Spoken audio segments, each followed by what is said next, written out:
Last వీడియోలో మనం criss cross మెథడ్ని discuss చేసాం కదా. సో అక్కడ మనం వ్యాలెన్సీ అనేది ఎలా ఫైండ్ అవుట్ చేయాలో దానికి నేను ట్రిక్ చెప్తానన్నాను కదా. చూడండి, వ్యాలెన్సీని ఫైండ్ అవుట్ చేయడానికి ట్రిక్ ఏంటంటే, ఫస్ట్ ఏ గ్రూప్ ఫోర్త్ ఏ గ్రూప్ ఎలిమెంట్స్ తీసుకుంటే వాటి యొక్క వ్యాలెన్సీ అనేది గ్రూప్ నెంబర్కి ఈక్వల్గా ఉంటుంది. అంటే మనం ఫస్ట్ ఏ గ్రూప్ ఎలిమెంట్ తీసుకుంటే దాని గ్రూప్ నెంబర్ 1 కాబట్టి వ్యాలెన్సీ కూడా 1 అవుతుంది.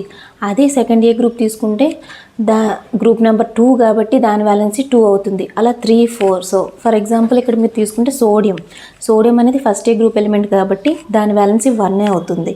సో అలా కాకుండా ఫిఫ్త్ ఏ గ్రూప్ ఎలిమెంట్స్ నుంచి ఎయిత్ ఏ గ్రూప్ ఎలిమెంట్స్ చూసుకుంటే దాని యొక్క వ్యాలెన్సీ ఎలా ఫైండ్ అవుట్ చేస్తామంటే 8 మైనస్ గ్రూప్ నెంబర్.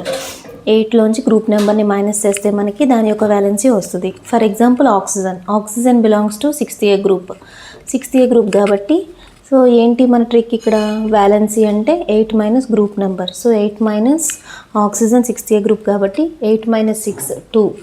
ఆక్సిజన్ యొక్క వ్యాలెన్సీ 2. సో ఇలా మనం వ్యాలెన్సీని ఫైండ్ అవుట్ చేయొచ్చు. అలాగే కాదు, ఇంకొక ఎగ్జాంపుల్, ఎయిత్ ఏ గ్రూప్ తీసుకున్నా మీరు,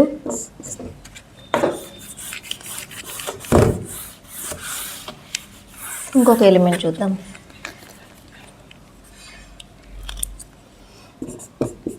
ఎయిత్ ఏ గ్రూప్ ఎలిమెంట్ ఏదైనా తీసుకుంటే ఫర్ ఎగ్జాంపుల్ నియాన్ తీసుకోండి. సో నియాన్ అంటే ఎయిత్ ఏ కాబట్టి వ్యాలెన్సీ ఎలా ఫైండ్ అవుట్ చేస్తాం, valency equal to 8 minus group number. Neon group 8 కాబట్టి 8 మైనస్ 8 0 అవుతుంది. సో అంటే వ్యాలెన్సీ అంటే ఏంటి మనకి ఇక్కడ, combining capacity of an element. So అందుకే మనకి 8 ఏ గ్రూప్ ఎలిమెంట్స్ అనేవి బాండింగ్లో ఇన్వాల్వ్ అవ్వవు. సో కంబైనింగ్ కెపాసిటీ ఉండదు, 0 కాబట్టి వ్యాలెన్సీ. సో ఇలా మనం వ్యాలెన్సీని ఫైండ్ అవుట్ చేయొచ్చు.